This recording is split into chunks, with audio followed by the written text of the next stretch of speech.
Hello and welcome to the Rich Robinson Show. I'm your host, Rich Robinson. Over the past 25 years, I've been an entrepreneur, investor, advisor, and professor here in Asia. After nearly a quarter of a century in China, I'm now based here in Bali, Indonesia, the island of the gods. Asia is my home now. 60% of the world's population also lives here, but I would contend 80% of the world's dynamism and opportunity is right here in the region. On the show, you'll hear candid and fun conversations with some of my friends and colleagues, people I've met along my journey, entrepreneurs, operators, experts that will help you unlock actionable insights around the Asia region and the entrepreneurial agility that actually defines it. This first season, season 1 of the Rich Robinson Show, is titled At the Speed of China. Like, wait for it, at the speed of light. Things happen fast in China, and in this season 1, we're gonna take a deeper look at that. The rapid economic development over the past few decades, as well as the speed and cycles of innovation taking place all day, every day, right now. Let's go. Jayo!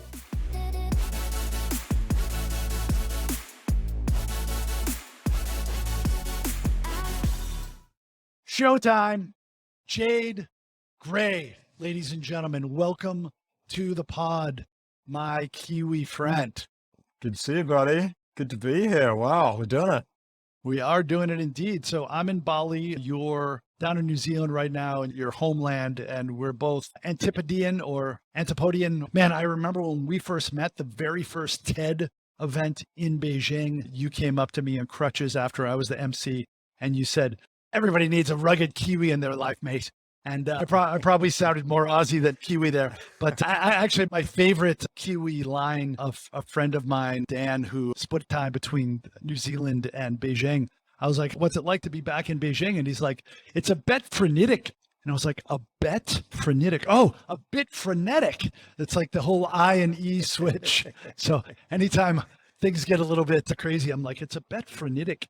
And so we've known each other a long time, fellow long-suffering entrepreneurs in Beijing. I have always been the founder and president of the Jade Gray fan club. And before we dig into your entrepreneurial trials, tribulations, and triumphs in Beijing, let's go back to your origin story, please. Wow. How deep are we going here, Rich? Back to NZ days to China or kicking off entrepreneurship? Yes. Yeah. Well, I'd love to hear a bit about your childhood as well, too, right? And like how that China seed got planted in your brain. Of course. Well, I mean, the rugged Kiwi that I had to coax you into liking was born and bred below New Zealand's highest mountain in the Alps, out in Mount Aoraki. So grew up in the country of New Zealand and always loved adventure. You know, grew up skiing at the age of 2 and we'd just get amongst it and look after yourself as a kid and all those things. So always up for adventure. Ended up heading offshore to do some study when I was about 18, did my A-levels in England. And I can remember vividly, and my economics teacher asking us, what do you want to do when you leave school? And I said, well, I want to get into international trade and take on the world with commerce and come to Europe and make my fortune. And he just kind of looked at me and laughed and said, well, Europe doesn't really give a toss about New Zealand, including the UK. So go back and learn an Asian language because your future is Asia. And that was in 1992, 93. So one small conversation changed the trajectory of your life. Same thing happened to me. Right? It's amazing, right? And it really was. And it just stuck to me. It was like, wow, he's totally got a point. So went back to uni. There was either Japanese or Chinese. Japan was all the rage in the early 90s. I kind of felt I'd missed the boat, to be honest. There was like 600 lined up for the China class, after the Japanese class, and there was about 60 in the Chinese class. And when I looked at I did a bit of reading and I just saw China was starting to make these murmurs about, hey, Motorola just set up there and there was Ford was going in and it was like, okay, something's happening there. So I just thought it sounded a lot more adventurous and I signed up and I kind of, laugh now, but I remember I got in the end of the first year, I was 60th out of about 2 students in my class. Oh my God, because your Chinese is so awesome. I love watching you speak Chinese. At the time it wasn't. And then I remember the second year, I was 16 out of 16. And the last year I was 6. There's only 6 of us left by third year. I was 6. I was 6 out of 6. I remember telling my father with joy, as he always used to, berate me that I wasn't studying hard enough. I said, Dad, I technically got in the top 10 percentile of Chinese class. But what I did learn, Rich, was in between those studies, I actually grabbed a set of skis and a snowboard. I don't know why I took both. It was insanity looking back at it. Along with a backpack, and I had snow boots, ski, snowboard, and a backpack. And I just went to China midway through university because I knew I was failing Chinese miserably. And I knew that I'd learn if I just traveled. So I went up there, kicked around northern China looking for a ski field. I heard there was a ski field. I found it, turned up the doorstep and said, hey, in broken Chinese, you're looking for an instructor. They couldn't believe their luck, mate. I mean, they had this foreigner who speak a bit of Chinese. They knew they could get 3 times the price on the hourly rate, and they signed me up on the spot. So I spent 8 weeks ski instructing up there, learned great Chinese with, in a dormitory of 8 guys in the size of a living room. And yeah, man, it was awesome. Wow. I came back really confident in my Chinese, and it really gave me the taste that I needed to head back up. Wow, that's excellent. I love that old saw of like 80% of success is just showing up. And you're like, I'm just going. I don't even know. Is there even a ski lift? Am I going to have to walk up the side of the hill? Well, yeah, we used to go up with a cow that would pull a sleigh and used to drag you up the hill and you'd ski back down. That's excellent. Wow. Then make some hot chocolate from the cow after. Yeah, it was heady days, but that was cool, man. And then it kind of gave me the bargain. And then when I took my first job up there, I kind of knew what I was getting myself into. So it set me up well. Fantastic. And then back to school and wrapped up your Chinese studying? Finished up. And then I got a call up in my actually last semester from a friend who had invested in a New Zealand agricultural company, which was taking New Zealand cattle up to China. They were shipping them up, flying them up, set up a breeding operation at Angus feedlot up in northern China to do a breeding stud. And they'd had tried to teach a Kiwi farmer how to speak Chinese and failed miserably, as you can imagine. I mean, anybody would. So they changed tact and said, hey, let's find somebody who speaks Chinese and we'll teach them the base of farming. So that was me. I did a crash course in New Zealand for about 6 months, working with the cattle. And then when they finally were good to ship up, I flew up officially, and I can say I'm the only one that's ever flown cattle class up to China. And we flew up with 300 Angus cattle, beautiful stud cattle, and a 747 Megatop Singapore Airlines, which we chartered in the hull of it. And we had them in pens and we loaded them up. And I still remember the pilot calling us because we were in the top bubble, but, he called us through and said, hey, there's a lot of movement down the hull. We need somebody to go down and see what's going on down there. So we went down with the oxygen mask because there's so much ammonia, you couldn't bloody breathe down there really. And go down there with a stun gun and tranquilizer gun. And there was a bull had got out and he was running around and he could have literally punched straight through the side of the aircraft if he had decided to, Wow. So we had to sedate him and we got up there in one piece. So yeah, it was quite an entry into China, landing with the beasts. Man, fascinating. Wow. That ammonia smell, I think I'm familiar with it in some long distance flights too, just no cows. But wow, fascinating. And you have the cow in the sleigh, then the cow on the flight, and then later you are using New Zealand cheese for some of your entrepreneurial pursuits. So I think there's a little bit of a theme. And we can touch on what I'm doing now, but it comes back to the cow in a different form. But no, man, it really was. But I think the speed thing, I mean, we always talk about China speed and, it was a classic case of just, we could have shipped the cattle up there. We could have taken, 8 months to get them up there in a boat and then quarantined and all those things that would have happened. But we did it in about 36 hours. We paid close to $1 million to do it. But that was all about, hey, we're doing this, get up there and let's just get this show, happening. Wow. Fascinating. What year was that? That was 97. 97. Wow. Yeah. So that's when I had just gotten to Hong Kong. There was the year of the, handover. So China was still definitely closer to Mao than to now, right? It's still real in this sort of infrastructure building phase. So then after your stint as a Nongmin farmer in China, what was in the cards for you next? Well, I tapped out of that venture. It was a classic case of the old, Chinese foreign JV turned to custard in the 90s. Just, what do they say? The same bed with different dreams. And it was very much the case. So I got stung pretty hard by that. And to be honest, it was tough. It was a tough year, man. I was up there by myself. I was only a foreigner. I was, charged with looking after these cattle, which were, all worth over $100,000 each. And It was pretty full on. But what I came away, I actually swore I'd never go back to China. I was that kind of beaten up by the experience. I went back to New Zealand and I was done with China. I was like, nah, this is just too hardcore and I'm just going to, just find an easier way. But I ended up getting a call up from the company that supplies McDonald's, OSI, and they said, hey, we've got a bunch of feedlots up in China and we'd love you to come and run it. We hear you're the feedlot man. And I was like, forget about it. And then I was also a struggling 2-year-old financially. And they said, oh, and we'd offer you X. And I was like, sorry, what? And they'll offer you X. I was like, let's do this. So I went up and I actually got off the plane and got picked up by the GM of the company. And on the way back to the airport, he's turned to me and says, there's a guy from Chicago. And he said, Jade, tell me, what else can you do outside of feedlots? And I said, he said, well, I actually last night had a meeting with our partner. We've decided not to do the feedlots. So what else can you do? And I just packed up my whole life. And I was like, you got to be kidding me. Like, oh no, like after throwing everything in for it. So I ended up with Costco to run their butchery. So I jumped into that. I came from a grocery family. I kind of had a bit of a comfort zone in the supermarket world. So I ended up running the butcheries. But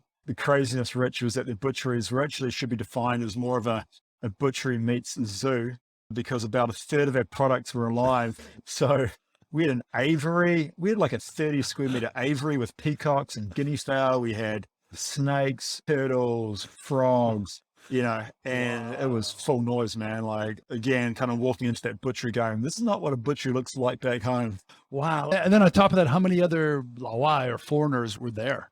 In the butcheries, I was the only one, but in the OSI, there was 3 of us, the GM, the deputy GM and myself. So it was, there was a company of probably about 300-400 staff on the ground. So yeah, it was cool. But then like in that experience, like you're not just like, somebody once told me, I had him on the podcast, a guy named Justin Mallon, who lives in Hangzhou. He's like, you don't necessarily have to understand Chinese, but you have to understand Chinese. And I think, of course, it helps if you understand the language too, but being in that environment, working in the Chinese language all the time and understanding the contextual nature of the language and the cultural, nuances. And it felt like you were failing, but what you were really doing was like getting covered in scabs and calluses and scar tissue like armor. So that by the time you got to a place like Beijing, you were like, oh, wait a second, this is tough and competitive, but it's not butchery environment, right? Yeah, totally, man. And especially I think out in the sticks and you're out in the hinterlands of China and you're doing exactly that. You're immersing yourself in the culture. There's no foreign expat pub down the road. There's no, Sunday footy, we go watch your favorite football team. I mean, I could hardly get internet to send a fax. I mean, it was, in terms of any type of comms. So no, you're right. And I've always said that, if you're going to specialize in anything, specialize in Chinese culture and feel comfortable with Chinese, feel comfortable with you. And I've said it before, farmers come from New Zealand, they're great with people and they don't know Chinese, but by the end of it, they are just connecting, they're bonding, there's trust, there's all those things. And other guys come up with amazing Chinese, they just can't connect and there's no trust formed, Yeah. I observed so many times just watching you deal with your staff in your awesome pizza empire that I love to frequent. And I could tell that it wasn't like, sometimes it's maybe the case with me, right? Where I try to connect with Chinese people and I think I can maybe through humor, but maybe my Chinese skills, not nearly as good as yours. And people are coming to me. People are like, you know what, I'll split the difference and I'll come over to you. And I kind of understand what you mean. And yeah, you said that in a clunky way. And oh, wow, that was kind of a little bit, maybe sound like you're tone deaf in maybe the way you should have said that, but I'll come to you anyway. But then I saw your staff, basically, they were wildly inspired by you. Like you were so in sync with them and they really, really responded to the culture that you set there. And now I understand more clearly. I never really got that much of a backstory from you, but you were really like your entire career, basically, like you weren't like quote unquote polluted by the West in a way. You weren't trying to like change your Western, style to fit in China. You were like, I'm learning as I go. Right. Yeah. It's cool. I think, because my first 3 jobs were all based out in the sticks where I was living in little peasant towns. I've always said to people like, spend some time with the peasants. And that's not a derogatory term. That's just, what we'd call farmers or what do you want to call it. But when you spend time with the peasants, you gain the roots of China. This is what the essence of China, the calendar, the moon cycles, the farming cycles, all those things, which all the depth of Chinese culture is built on. But sure is not built on Shanghai or Shenzhen, like this is thousands of years of history, which is in these traditions, which you know, and by living in it kind of 24/7, I started to tune into what are the essence of their values and what really drives them, especially that class of society, not necessarily the urban class. So when we started the restaurants, which is, pretty much after this farming gig and butcheries, 95% of my employees were not from Beijing. They were from what we would say Wadi, and they were from the outskirts and different provinces. So I knew straight away what their home looked like. I knew what their family needs were. I knew what their parents wore on their clothes. I mean, I understood where they came from, right?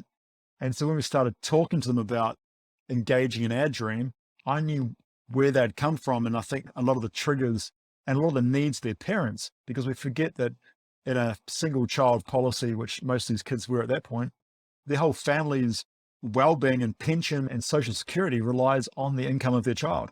And that was the pressures that they carry with them.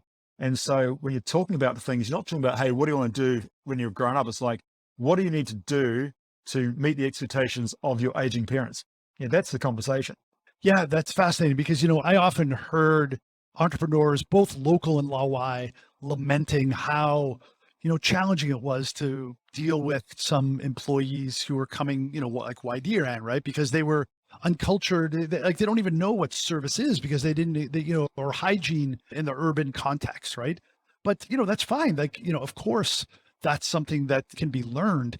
And I think that your churn rate and your loyalty and the way that people performed on your team, like it just threw all that out the window. But it was like, well, wait a second, if everybody else is struggling, why are you just crushing it, right? And it's because, you really gave the time and effort to be able to connect. And I think your training and the way people were like wildly inspired by you, like I could see it like in their eyes when they came in, right? I mean, like it was, culture that you set and the example that you modeled. I think that's like a big part of your success as an entrepreneur, right? Yeah, cheers, man. I got probably the biggest kicks out of in China was just seeing the development of these, I call them kids, and they were probably anywhere from 16 to kind of 22. But, in terms of maturity, they're probably more like a 13 to 18-year-old, in the West, just because of the experiences they'd been exposed to. And I really enjoyed, that was the most rewarding part by far, was seeing these guys develop. And then, probably the ultimate was when I did leave China, kind of like 20 years later, the management buyout of both the companies, those employees, they bought me out and they didn't have to, stop the job because the Laowai left and their whole world was turned upside down. They just continued their legacy and made it their own. And I just got off a call today with Lucy, who she's smashing it. They've survived the whole COVID, which is the end of the day. That was the only mark of success, right? Because most didn't, at least small businesses and food and beverage. Sure. Right. Yeah. And then I was speaking to Tina, who bought the other company, and you'll be pleased to hear that they're opening up a new Gung Ho right now. And they're looking at their whole franchising model again. And so, it's just, that to me is probably the coolest part, is that that's a great legacy. There's impact there, and it's a few people, but it's impact. So it's fun. Love it. So then from there, you ended up coming to Beijing. Was that the next hop? Yeah. So after Kunming, and I was left on a bit of a low, I was running an abattoir in Kunming, and I won't scare you with those stories, but I used to turn up to work at 10 p.m. at night because in China, there was no cool chain down in Kunming. It was all cut fresh, killed, cut up, put on a bike at, 4 or 5 a.m. Somebody would come pick all the meat up and then take it to the wet market for 6 a.m., opening. And so I would do a 10 p.m. to 6 a.m. shift, and it was just brutal. It was just soul destroying. And, wow. I was already getting pretty dismayed with the whole meat sector. So yeah, that was the kicker. And then I got a call up from a friend who picked up a gym business in Beijing and Wudalco, which, as you know, is the foreign student hangout at the Xijiao Bingguan, which, I'm sure intimately. And he picked up literally this gym, what you'd describe as a game of cards.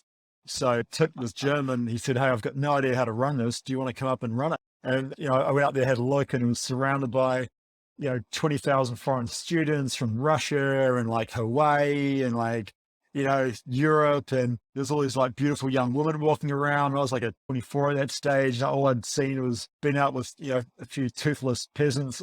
Toto, we're not in Kunming anymore. Yeah. So it was a pretty easy sell. And I went up there and took over this fitness center and made a go of it, man. It was cool. Bought in, and that was my first venture. I was 50% partner, and it was just, game on.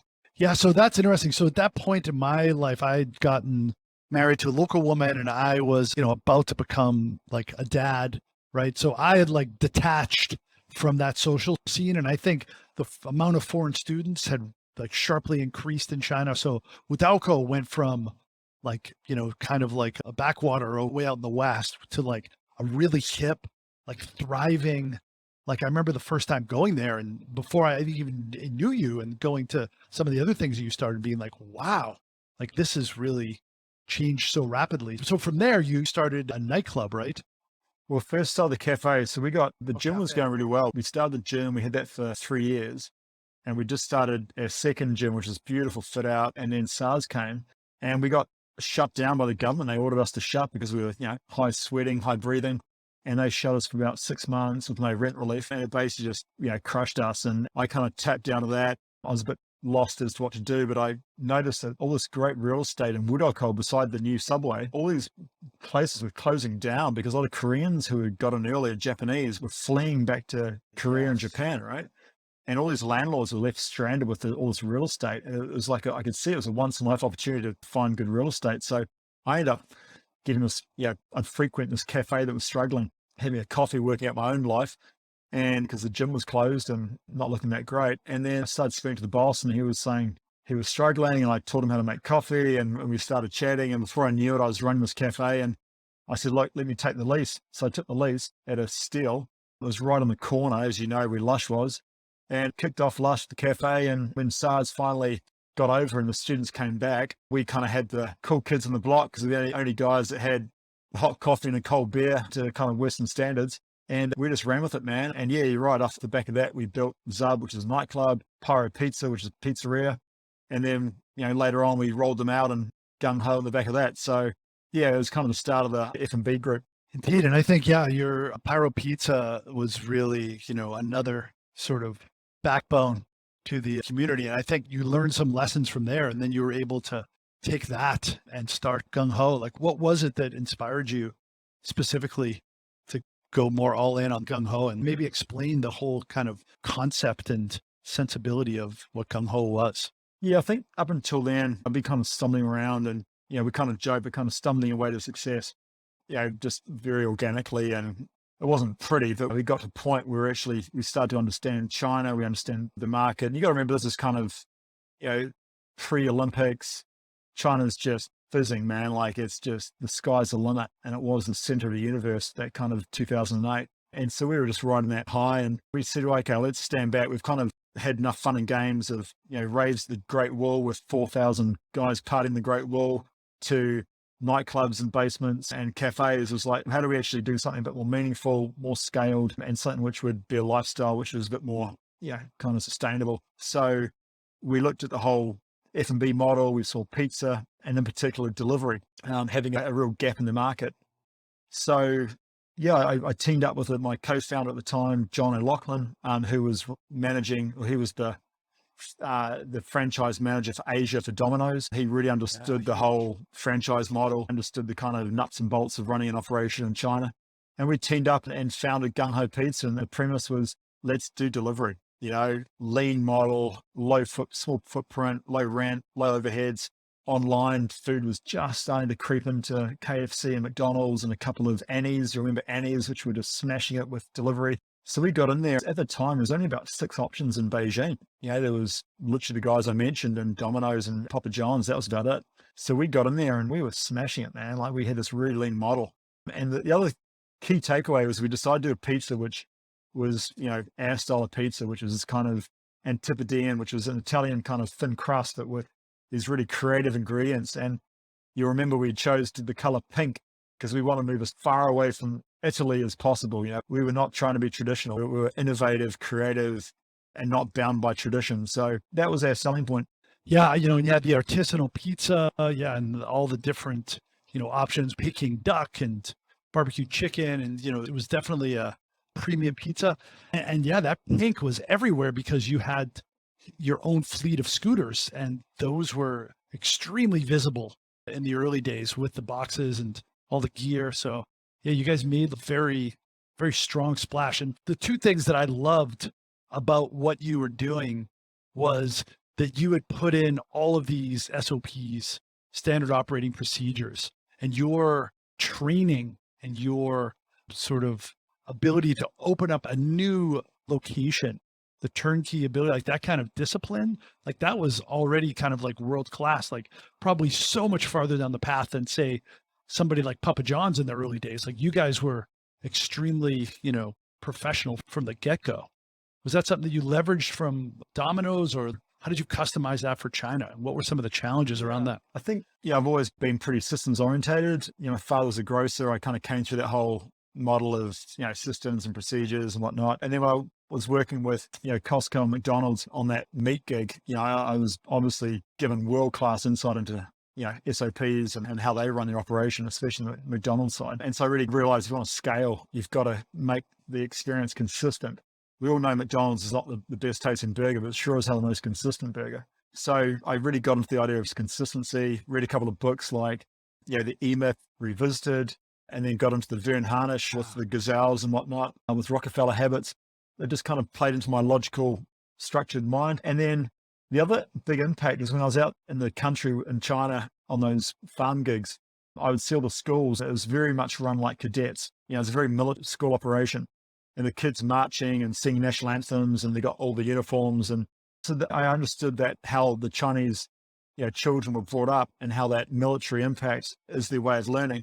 So we made our training very cadet driven in terms of uniform and marching. And that's what you had to do with, delivery. It was like a military operation. We had 30 minutes to get the pizza to the door in 30 minutes. How do you do that? Well, it's like a military approach. It was just go, go, go. And that was our catchphrase, right? And that was what we were known for. And we had a great thing, which on the streets, and we tied the marketing in. But if you yelled out, go, go, go to one of our delivery drivers, they would have a voucher and they'd have one a day, and they could stop and give it to you for a free pizza, right?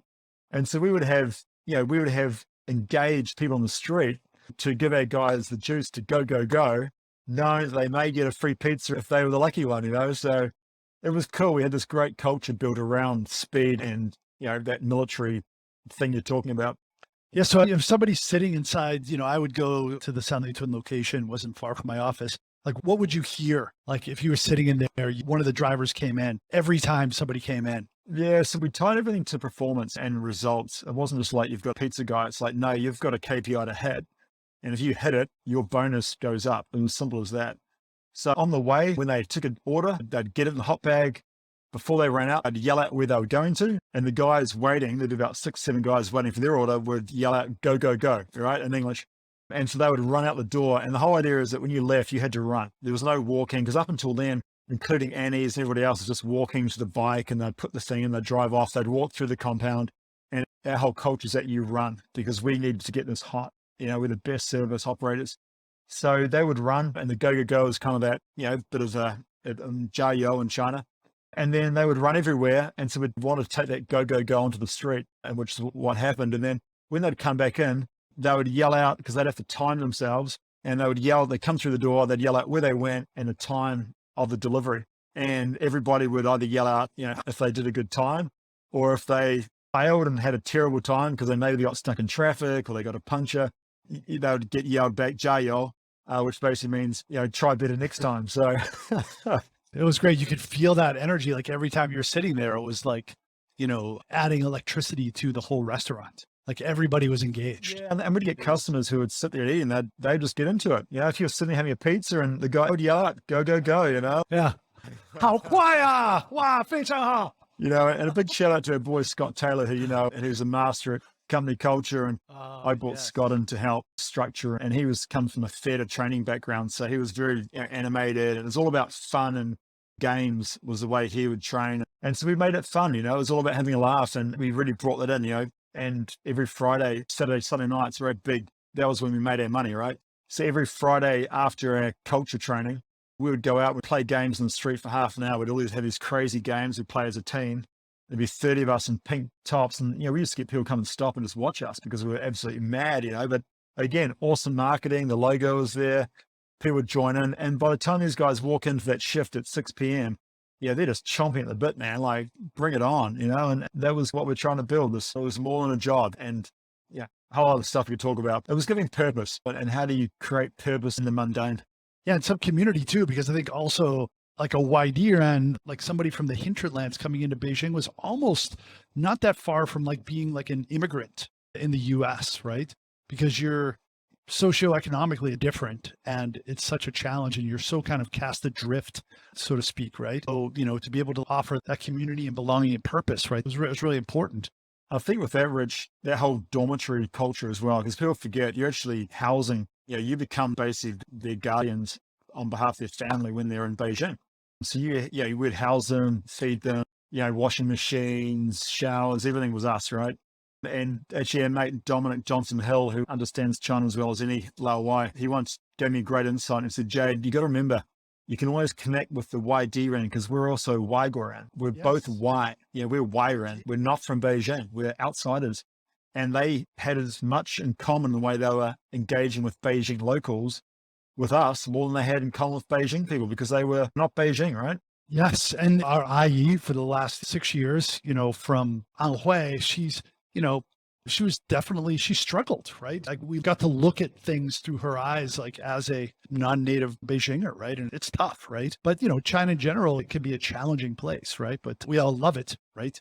Like I said, sometimes like my wife, she loves me. I know she loves me. I'm not sure why. She very often doesn't like me.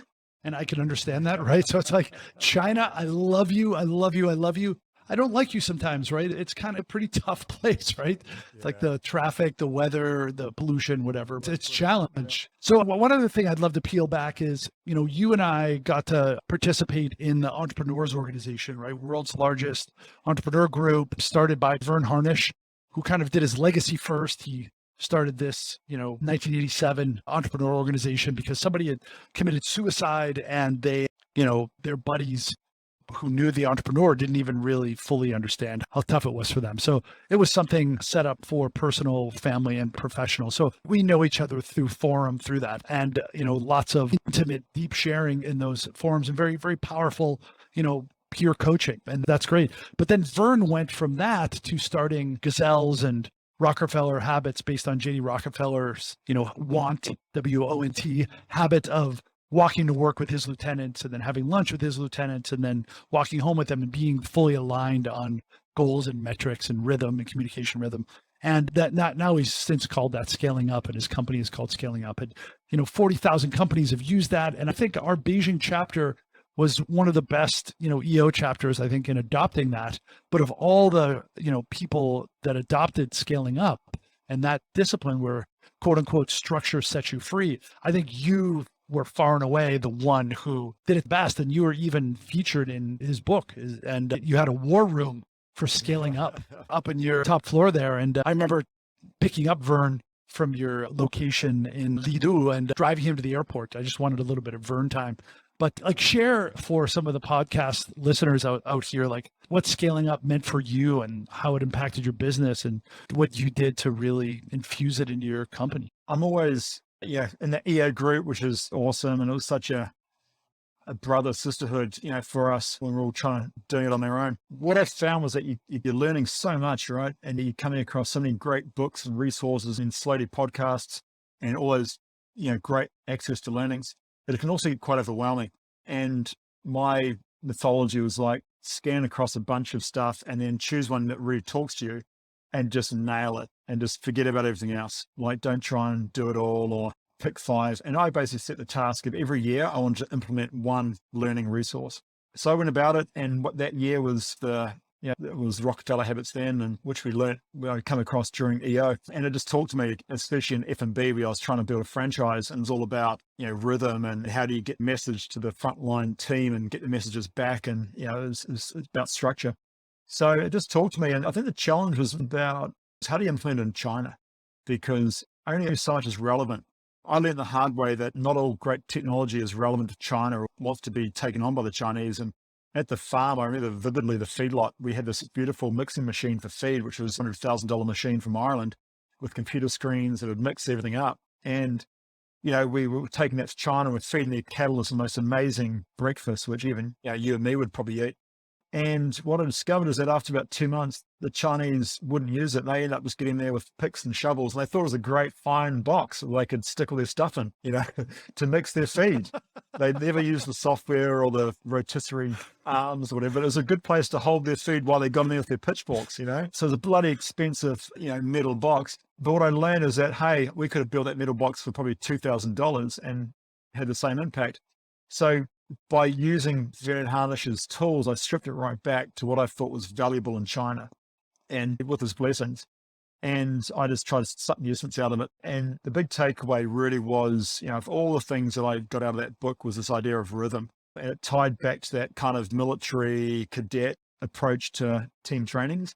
And it's all about rhythm. If you look at military training, it's all about rhythm. And it was that routine. And these kids needed routine. They'd come to a city, they had no family, no friends. They wanted structure. They wanted to know at 7 o'clock, we do this, at 10 o'clock, we do this. And it gave them a sense of security. They were performing. And then the structure set us free, because once we had that structure and we knew we're delivering hot pizza in 30 minutes and our top line was smashing it, hey, we'd go on these crazy adventures. We'd do this, we had an urban farm on top of the roof. We would flew them to Malaysia and went to the beaches. And because we had the structure, we couldn't do that crazy unstructured stuff without that rhythm, And so I used to push back people saying, oh, it's too structured and I feel too constrained by it. It's like, dude, this is what gives you freedom, because you've ticked all the essential bits of the business. You've already identified on your 1-page plan, there's 5 things you worry about. And because we're military about those 5 things, everything else is, as he'd say, sand. And we just wouldn't lose sleep over it. We'd try to go to the beach and play in the sand and worry about the bloody, what he'd call the sand, the small stuff, right? So that was probably the biggest learning for me. That's great. You talk about our mutual friend, Dominic Johnson Hill, fellow EO member and, old China hand who, really cracked China in a way that's just, extraordinary, right? He's so well known in China because of his TV appearances. One time in Suzhou, one time in Shanghai, and one time in Toronto. 3 different people came out to me and go, oh, 我认识你，你住在北京，对不对？你住在四合院。And I was just like, oh, wait a second. You think I'm Dominic because I have a big nose and I'm bald, right? But people in Beijing would never do that because they actually knew him. He was on TV so much that they were like, oh, that's definitely not the guy, right? And he's a paint outside the lines kind of guy, very paint outside the lines, creative, amazing guy. But he has implemented scaling up for fun and profit in a very meaningful way. And I think it's something that really brought Vern out, I want to say in 07, 08, and then he came back out again.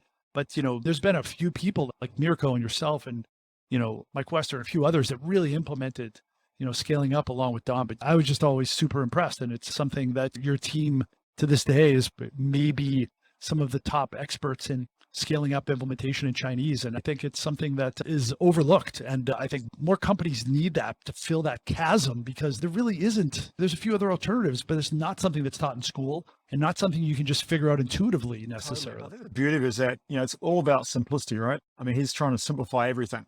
That was the whole idea of the 1-page plan. And we were pretty draconian about using that. But the beauty of that is that the chaos of China, the chaos of Asia, whereas everything's just in constant flux, to have something which didn't move for 90 days was such a relief. It was like when I sit on my meditation mat, yoga mat meditating, I get that little piece of quiet where I just put my mind off and in the grounding. That was what it was like. When we'd sit in a meeting for 90 minutes and go through the 1-page plan and just forget about all the noise happening. It's like, okay, how are these 5 priorities working this 90 days? Are we on track? Because we already spent the time to identify these 5 things were the key things, and everything else is irrelevant in these 90 minutes. And you come out just feeling like you just meditated for an hour and a half. It's like, okay, all that chaos is just noise. This is where we need to be worried about. And you know what? We're smashing it. So I just walk out, and if somebody gave me this crazy problem, or the police walked through the door and wanted to shut me down because I had a bike parked down the street, I'm just like, whatever. It's not on my 5 priorities. It's not going to kill the business. Hey, let's deal with it. I just didn't stress it because I knew it wasn't essential. And so it gave you that peace of mind. And that's something which, I used for years. And that was my kind of sanity in the business, if anything.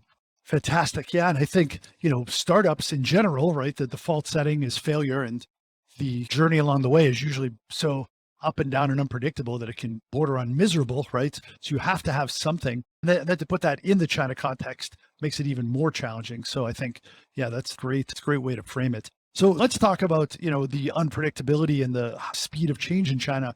I remember you were one of the first guys to be able to crack China in that you were like, you know what, I'm going to optimize for lifestyle. I have a business in China, but I'm going to go spend time. You moved to Bondi Beach in Australia. Is that right? Is that where you're living? I don't know if I cracked it, Rich, but I'm sure as good as goes. Anybody?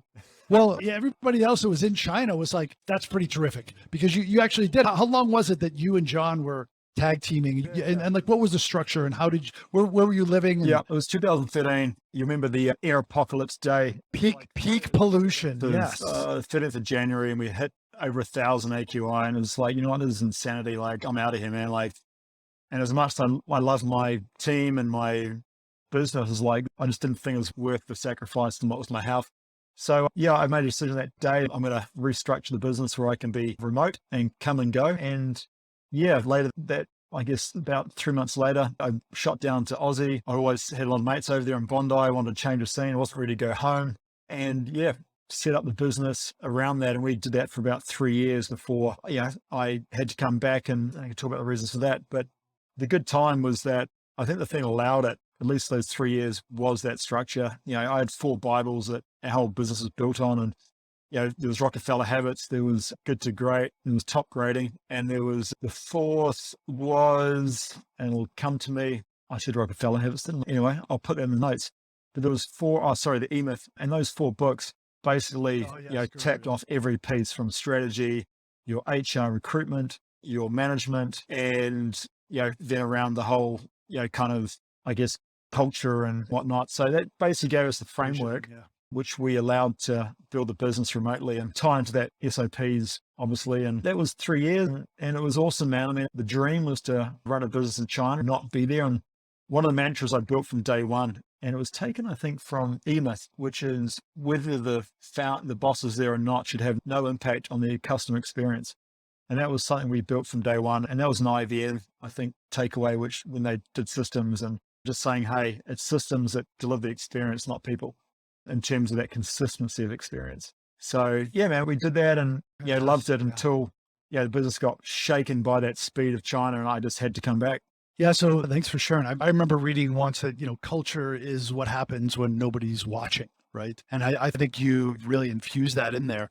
And what was the structure? Like, you were in Bondi. Where was John at the time? So John was doing half as well. He was moving himself down to Australia. His wife is Australian. And about, I think 2:15, John tapped out to head down under. So we kind of, we John's now running Alibaba for Australia and New Zealand. Is that right? Is he still in that role? Yeah, he was. And then he moved across to Ant Capital. Now he's doing FX. So but still the same group. Excellent. So still under the Alibaba umbrella. Excellent. So you guys were doing something where it was like 4 weeks away, and then he'd come for 2 weeks, and there would be a 2-week gap. How did you actually, because you're still coming back and forth a bit, right? So we were doing kind of tag team in country with probably me and the third John, and we'd try and get a crossover so we could have a bit of time on the ground, the business together.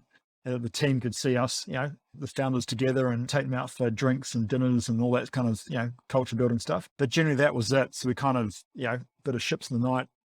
But it was good because each time we're there, everybody brought their strength to it. I was, John would bring his game, I'd bring mine. He didn't have to negotiate with your founder, your co-founder. You just get on, do what you wanted to do to the business. So that was definitely an upside of it.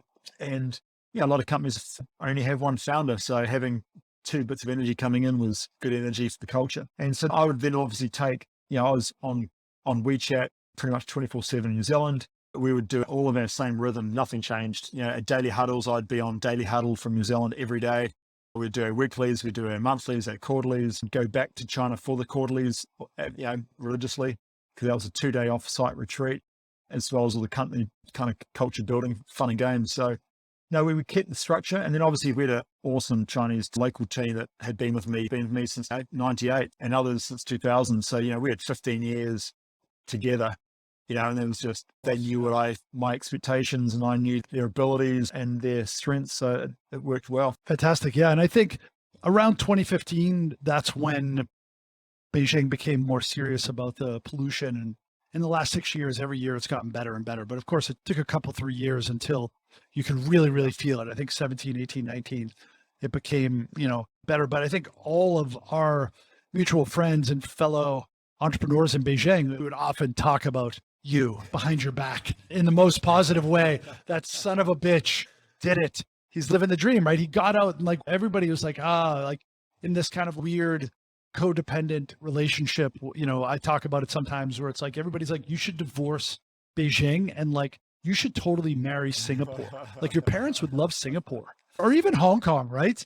And, and I would say, but Beijing, I love Beijing. And Beijing said that she was going to change. And then, horrible pollution and then bad traffic and then the weather and then something happens crazy. And you're like, you promised you were going to change.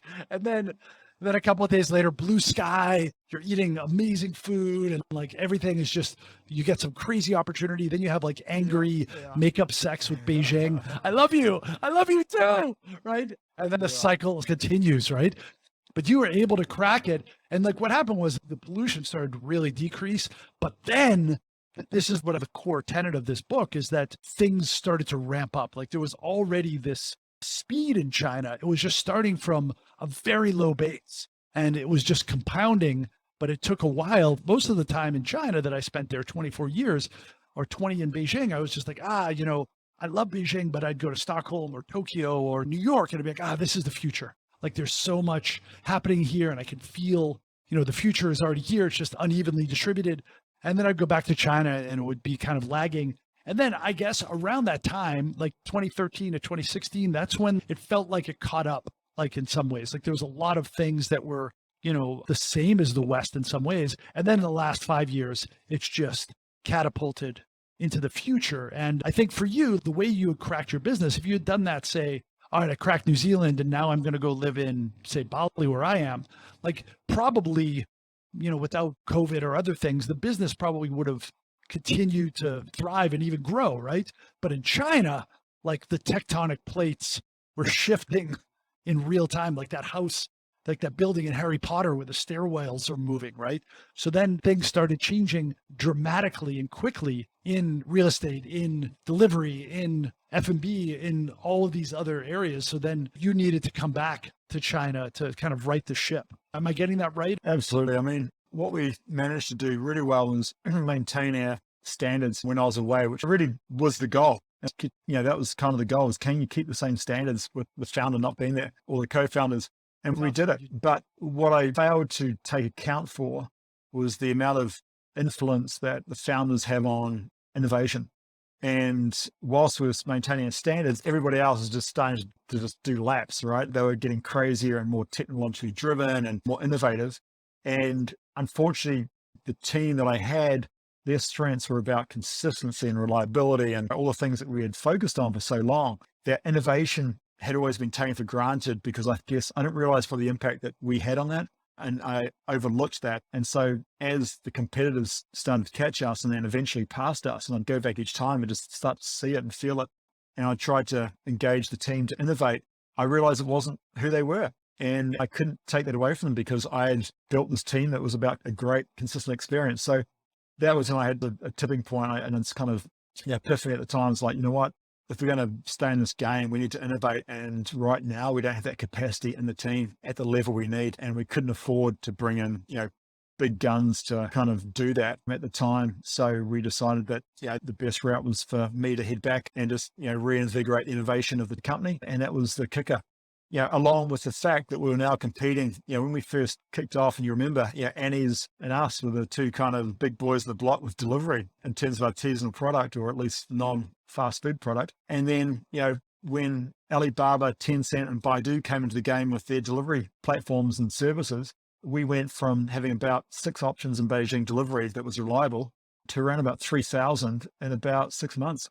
You can imagine. And I remember as our sales dropped, speaking to customers, ring up pretty friendly saying, hey, what's up? What are we doing wrong? What can we do better? And they're like, Jade, you did nothing wrong. Like when I order pizza, I order Gung Ho. It's just that now I order Thai, I've got Indian, I do a bit of Sichuan. I'm like, pizza, I still order from you. Now we've got options. And it was when it hit me, it was like, wow, we're in trouble here. We can't compete against this in terms of that platform. So we ended up going to a restaurant model, a hybrid delivery restaurant model, to try and bring a service element, play back to our strength of company culture and service, which was getting diluted pretty quick in the delivery space, where it was all about price and speed. Fascinating. Yeah. And I think also you're operating your own delivery service, right? Which you think of all these other players, they're like, you know what, I'm going to use a ghost kitchen. I mean, that's what Travis Kalanick, the founder of Uber, is focusing on now, right? I think he was really inspired by China, which is, let's just set something up in the basement, maybe an old, parking lot, or maybe a commissary or a cafeteria. And, I think you were telling me the cost to set up one of your locations versus a cost to get set up there. Did you remember the ratio, the cost? Versus the West, or? No, I mean, like, for instance, your location in Vidu or Sanlitun or wherever versus, setting it up somewhere else. It was like the time to market and the cost was fraction, right? It was great. We ended up actually going with one of these cloud kitchens as part of our journey. And when we started, the beauty of a delivery model is that, you don't need the A-grade real estate. So we were around about offering it on terms of coming in at about a third of what we'd pay at a good location for a sit down. And when that's your biggest overhead, that was epic, So, and we ended up getting down to, as our ghost kitchen, we got down to a 15 square meter operation and, banging out a kind of an excess of probably, 150, 200,000 a month in sales. You do the profit per square meter. It was pretty cool. The challenge there is really around the whole model with the competition piece and the price. It became a bit of a race to the bottom with pricing. And so whilst it was cool for the first year or two, because it was quite, as more people got into that space and worked out, you'll never undercut the locals in price and cost structure. And so they just basically, we end up selling pizzas at about a third of the price that we would be willing to sell it for, because of the quality ingredients we're using and the wages and the dormitories that we're providing our employees. So it was tough learning as well. But I think that speed piece, Rich, I saw that cloud kitchen roll out across China, because we were one of their earlier clients. At the one we went with an outfit called Panda Kitchens, which actually Travis bought out as part of his kind of bought it out. And what we saw was, I know Facebook has this, one of the culture I think is done not perfect, but shit, China takes that to a new level, man. They have this incredible ability, and I mentioned it with the feedlot, to strip out the core value out of any offering, and everything else is just thrown to the heap. Like they just strip out the absolute MVP out of everything. And that's the way they reduce their costs. And they've got an incredible, I think, understanding, their intuition about what the market wants, which foreigners will never have at that level, that 6% that, so many entrepreneurs rely on. And I think that's the toughest thing about entrepreneurship in China. You don't have an intuition built in because we're built up in that culture. And so these guys have this intuition to know what the market really is needs, not what they want, what they're willing to pay for, and how to strip things back to the basics costs to provide that need. So I saw that with their rollout and shit. The speed these guys, they're opening up these kitchens. I think it was up to about 3 a week. This is a 2,000 square meter, probably 50 operators inside this kitchen. He's opening up at, multiple ones a week. It was just mind boggling. But I know when I went to ask for service, you wouldn't get the service, but you'd get your power, you get your water, you'd get your fire permit. That was it, man. If you wanted any frills on top of that, figure it out. You have to pull some crazy Guanxi game, Fascinating. Wow. Yeah. When you're really on the front lines of something like that with lower margins and such peak red ocean competition, then you're seeing the flywheel, or you're seeing just things just spin so much faster. Yeah. And I think you're right. Yeah. Just stripping it down. Yeah. Keep going, please. And with that speed thing, like that tech piece, I think there's an oversight and a couple of key drivers I see which drive this at a really primal, fundamental level. The first is that, the majority of these companies are still run on a daily micromanaged way by the founders, right? And these are multi-billion-dollar businesses, right? We're not talking startups, Tencent and, recently Alibaba and the like. And so they have this founder entrepreneurial mentality, even though they're a multinational, multi-billion-dollar organization, right? They're not into the third, sixth planning of the CEO or, even an Apple with Tim Cook at the helm. This is the founder who still literally runs it like it's his first day at the office, first day in the venture. So I think there's energy and a culture and a mindset which you just can't emulate by culture books or trainings. This is the beauty of having a core team that was there from day one. Secondly, I think this is for China, this whole technological leap. It's a state of national security importance. This is not about business or speed of business or This is a communist party that's realized that China got completely trodden on by the West because they missed the Industrial Revolution. And they closed off to the West. They thought they were superior potentially. And the barbarians developed, this kind of STEM technology and whatnot. And when the gunships came in and all the advancements of the industrial age, you could argue, or early on with the Opium War, with all those elements of the technology that they had mastered, China got left behind, right? And they got left behind and their own ills, obviously, on top of that, to the point where basically 150 years, China was basically struggling to get back to its glory. I'm absolutely certain of this. The Communist Party see the technology getting left behind was one of the key causes of that. And they've made it an absolute national importance to be world leading and putting rovers on Mars, because they are not going to be left behind ever again.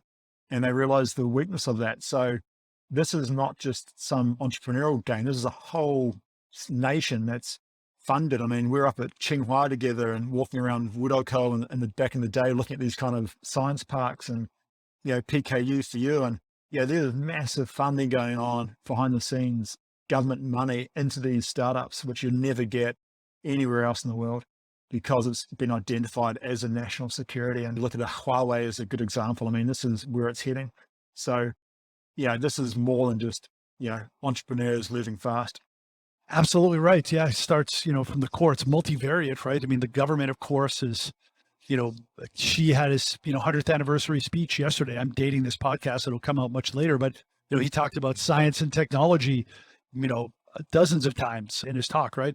And I think for us, I mean, like, we love, Chinese culture and Chinese people and just the time that we have in China. And I think, we're not shills for the Chinese government, right? I mean, like, that's not the purpose of this podcast, right? I think the whole purpose of this podcast is for people to understand that even if you don't want to be in China, China speed is going to impact you, because Chinese companies are aggressively expanding outside of China, right? And there's a lot to be learned from how things are done, some of the takeaways and lessons, and this sort of Sputnik moment that, the US had in the 60s, where it's like, wow, the Russians are going to space. Like, we better really invest in NASA and, be more competitive. And I think that's what, one of the core purposes of this book and podcast, so people can really understand and also best compete and learn from what's actually happening in China, for better or worse, right? Because not all the lessons of speed are ones that want to be emulated, right? There's pushback on this Jojo Leo, 9 a.m., 9 p.m., 6 days a week work culture. And I mean, not every country can, have the resources or the governmental will to be able to prioritize technology. But I think, many countries can't. And I think there needs to be more intentionality about that, right? And so many lessons to be learned. So let's wrap up with a little bit about what you're working on now and how you've kind of distilled your China experience and learnings and entrepreneurial chops. Yeah, man. I mean, I guess in summary, the venture I'm working on right now is a plant-based meat company. We're developing plant-based meats down here in New Zealand, very much with an eye on the Asian market. And in the last couple of years at Gung Ho, before we sold the business, we were developing a pretty substantial plant-based menu because we saw what was happening, and we developed our own meats and cheeses, and we were up to about 30% of our products with vegan by the time we left that business. And so, that's moving at an incredible rate in China as well. And, Beyond Meat just opened up their massive plant in Tianjin, the world's largest plant-based meat operation in behind border in China. That's how gung ho they are on that market. So we've come down here and setting this up. We launch in about October. We've been working with New Zealand's top food tech university, Massey University, for the last 6 months. And we've just gone to production trials with the help of some government support to really develop the sector, because you got to remember New Zealand is very much driven by meat and dairy. So this is a bit of a scary one for a lot of vested interests in New Zealand. And I'm just trying to bring them along for the ride and saying, hey, this is not a threat. This is an opportunity. It's a good hedge. Yeah, right. Yeah. And that's where it's heading. So I think the China piece down here, it's been really fascinating. And I've come to realize actually just the pace that I probably now default operate at is probably a bit faster than a lot of my peers down here, just because, I spent 20 plus years forging my skills in that market, and just naturally come down. That's how you operate. So I've noticed it's given us a little bit of an edge in terms of speed to market and innovation. And, the guys I'm surrounding myself with are the same. And we just did our fundraise, which Rich, you were instrumental in helping me. And I can happy to announce to you here, we closed our fundraise in 3 within 3 hours of launching it. Yeah. So we got oversubscribed in 3 hours. I put the email out at 3:20 a.m. and we were oversubscribed at 6:30 a.m. So it's awesome, man. That's definitely not the norm. So yeah, that speaks a lot about you. Well, it speaks a lot about the space, and I think the timing and the people we had warmed up on the bench to go, who we knew we wanted to move fast. So we got investors behind us that don't muck around either. So yeah, it's cool. So we kind of, one of our cultural traits is China speed. That's how we refer to our speed of innovation. We call it actually China speed. And it's, we've got no investors who are Chinese, we've got no employees who are Chinese. It's just, we know that that's the speed that we need to operate globally. And I think that there's another great analogy that we use. That's going in the book. Man. Now you're in another book. Totally. But there's a great, something we're proud of in New Zealand, which is the America's Cup. And if you guys have ever watched the America's Cup boats and how fast these things move, and something New Zealand's very proud of was how we managed to beat Oracle and Larry Ellison and all his amazing tech and know-how, deep pockets with some really good innovation. And there was a great quote from the founder of that, the syndicate chairman of that New Zealand campaign that beat Oracle. And that was, there's this great thing that if the boat's not shaking, we're not moving fast enough. And the whole analogy was that a lot of these campaigns are trying to get the boat to feel good. Like, hey, it's got to feel stable and good and it's designed perfectly. And they're saying, nah, we want this thing to be shaking around and like scary as shit. Like it's about to flip over, because if it's not doing that, we're not going fast enough, and that's the place we need to live in. And I think it's that whole culture that we learned in China, that one thing I always learned was it's not about feeling comfortable. It's about feeling comfortable being uncomfortable. And you got to be zen in a state of things being completely chaos and uncomfortable and awkward and all those anxieties that we live in a constant state in China. Because when things are moving fast, you've got to be okay with that sense. And so we've really brought into a culture where we've got to feel comfortable feeling uncomfortable. And when you can build that culture, and when the boat starts shaking, you love it. It's like, whoo, yeah, this is what it should feel like, Excellent. Yeah, I think actually, you probably, if you're feeling comfortable, then you're not just like feeling comfortable being uncomfortable. You're feeling uncomfortable being comfortable, because then you're like, whoa, wait a second. I have to seek out discomfort. And I think that's the challenge that, everybody faces is, okay, we're all going to go back to just this sort of center point where it's like, okay, now this is easy. This is comfortable. Well, we found it. Let's lean into this. And it's like, nope. You have to, just like working out at the gym, right? How was your workout? Oh, it was great. My heart rate was flat, didn't breathe heavy, no sweating. And it's like, it's not a workout, right? But it's really difficult to do. Well, we don't always do it. And I think that the way you do it is you've got to celebrate the wins. You got to have a culture where when you have been pushing it hard and you've been shaking, you've achieved the goal. You've got to be able to stand back and say, guys, let's just take time out. Let's celebrate. Let's go to the beach. Let's relax. Let's be comfortable and watch videos for a week and just chill out and remember what it feels like. You've got to balance it. And once you start saying, okay, we're resting on laurels for a day or a week or whatever it is, okay, let's get back to feeling uncomfortable. Love it. That's great. Excellent. Wow. Congratulations. Tell everybody the name of your company. So the company's Plant Tech Nation. So they can find it. By the time this goes to launch, we would have launched the brand, which is Off-Piste Provisions. So we plan to go off-piste, which is a ski term for going on uncharted snow and slopes where nobody's been before. So that's how we plan to operate. Fantastic. Love it. Jade Gray, ladies and gentlemen, thank you, my friend, for sharing your journey. Beautiful. Yeah, you're one of your own, Rich, and I'm just glad the world gets to hear you on this podcast and throwing your wisdoms, because, yeah, man, we used to always talk about Rich Rob caught me in the street the other day. For 10 minutes, he had this new idea and he blasted me with it. And I've been thinking about it for weeks. And you know what? He's onto something, So you're the man for ideas, dude. And you've found your channel and your show. And I can't wait to tune into the Rich Rob show.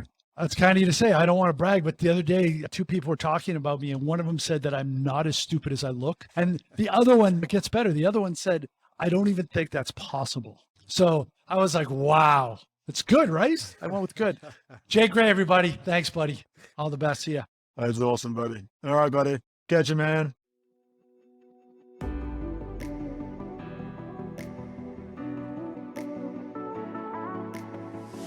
That's a wrap.